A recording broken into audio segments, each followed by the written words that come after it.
Are you heading to North Eastern Sardinia this summer? If the answer is yes, chances are you'll have seen picture upon picture of stunning white sand, crystal clear water and perfect coves. But which one should you visit? Where would be your perfect place for a beer? Look no further than this video and let us help you find the best beaches for you and your holiday in North Eastern Sardinia. Let's get started. There's a good chance you'll be flying into Olbia Airport. If you happen to be staying in this beautiful town too, you're spoilt for choice with local beaches. Head on to the number 4 bus towards Bados and there are 5 gorgeous beaches within easy reach. Our first choice is Mare Rocce, the 4th beach on the number 4 bus route. A bus ticket costs €1.30 and the journey takes about 16 minutes. There is parking in the residential streets behind. One of the great things about this beach is the fantastic beach bar, Rocce Beach. It's a really friendly bar and offers a basic menu and a varied drinks menu. What a view to enjoy a meal. Ooh, and they also have toilets. The water is crystal clear and even though it gets busy in the summer, we have never found this beach unbearably busy. There are sun lounges and umbrellas to hire, but we find the sand really soft and comfortable. And if you set up camp near Rocce Beach, then you've got your drinks right at hand. Perfect. Our next beach is a little further away on the island of Santa Maria in the Maddalena archipelago. This beach can only be reached by private boat, but man is it worth it for the turquoise waters.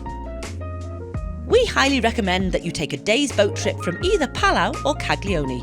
You get 90 minutes on each beach you visit and it's a brilliant way of immersing yourself in the Maddalena archipelago for a day. The island of Santa Maria is just 2 square kilometres and is uninhabited. Its main attraction is its crystalline sea that surrounds it. We highly recommend a day's boat tour or hiring a private boat to really explore these beautiful beaches. We love it. Next, it's Bados and we're back on the number 4 bus.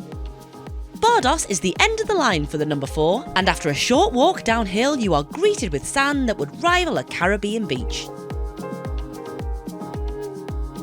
Bados lies just 10 kilometres away from Olbia. There is parking right by the beach as well as public toilets. Sun lounges at this beach are really affordable at only €6 a day. This beach has a great beach bar, aptly named Bar Bados. See what you did there? It serves Italian cuisine and is a great place for lunch. Check out those views of Tavolara.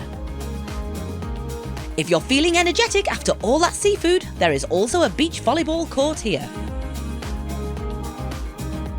We highly recommend this beach with its stunning views of Tavolara Island. Talking of Tavolara Island, that's where we're off to next. To get to Tavolara, you need to get yourself to Porto Istana, a 20-minute drive from Olbia.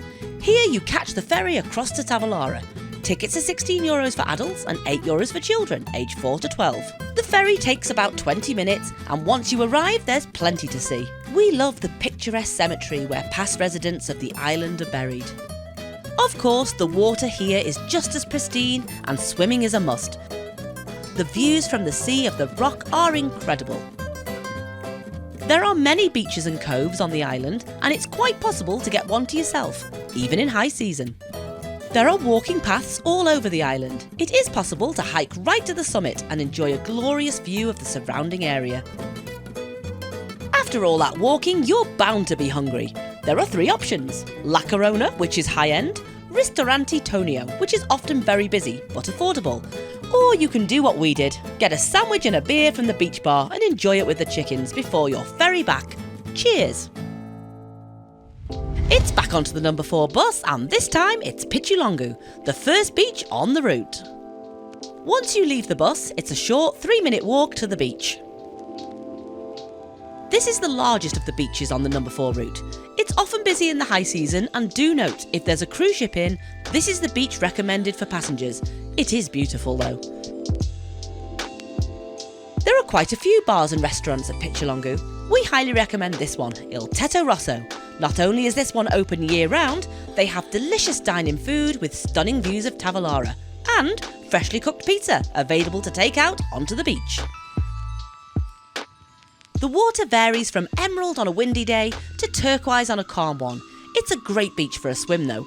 You can hire sunbeds and umbrellas, but we believe it a more pricey beach, or you can bring your own. There's plenty of free parking here, so come down to Pittulongu, enjoy a refreshing dip and fresh pizza on the beach. We've headed back out to the Maddalena archipelago once again, as we just can't get enough of these turquoise waters. This time we're at Cala Corsara on the island of Spargi. Once again, you'll need to visit this one by boat, but wow, you're in for a treat when you get there. There's a smaller beach by the quayside and a short walk to the large beach. The larger beach is almost entirely surrounded by land and rocks, making the most beautiful and calm natural swimming pool. Just look at that beautiful water.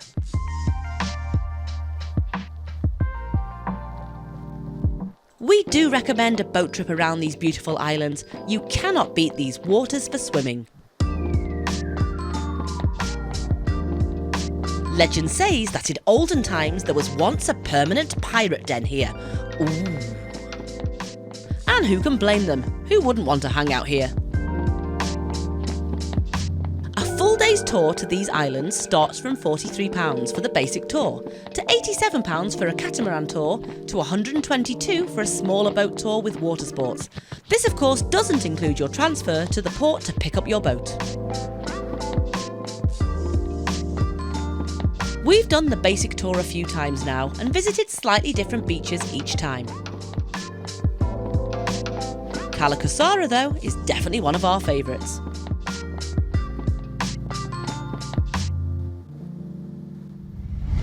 Back to the number 4 bus for a bit of a 2-for-1. This beach is Pellicano Beach, the third stop on the bus route. Again, it has a good beach bar with wonderful views of Tavolara.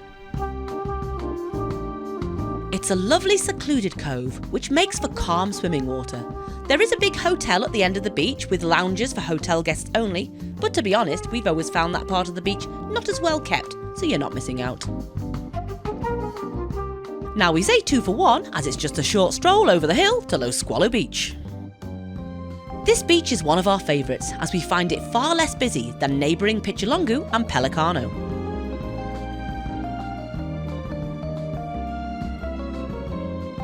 This beach has this little beach bar. This is brilliant for snacks and paninis and toasties, and what a view!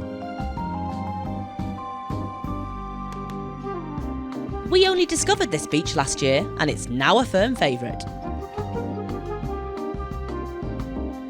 At the other end of the beach is the restaurant Squalo. This has more high-end food. I enjoyed some amazing seafood pasta here on one of the most beautiful terraces ever. We of course enjoyed a local beer, Iknusa. We did have a storm during our last visit. We enjoyed a beer whilst watching the rain, thunder and lightning over the bay from this very bar. When the weather is good, the sea is turquoise and the bar has this cool inflatable in the sea. And Squalo does of course mean the shark. It's time for the last beach on this whistle-stop tour. We couldn't leave out Porto Istana. This beach is on the other side of Olbia and is at the end of the number 5 bus route. Be aware, in high season this one is packed, but visit outside of July and August and this is one of the prettiest beaches we've seen. It's perfect for beach games, a bit of snorkeling or just underwater swimming. You go, Wills. This beach also has a beach bar and there is access to toilets just behind the beach near where the bus stops. It's absolutely idyllic and well worth a visit, just not in July and August. We hope you've enjoyed this tour of some of our favourite Sardinian beaches. We know there are many, many more and each as beautiful as the last. We thoroughly intend to explore many more in the future. So grab your suitcase and passport and go and explore this beautiful part of Sardinia. You won't be disappointed.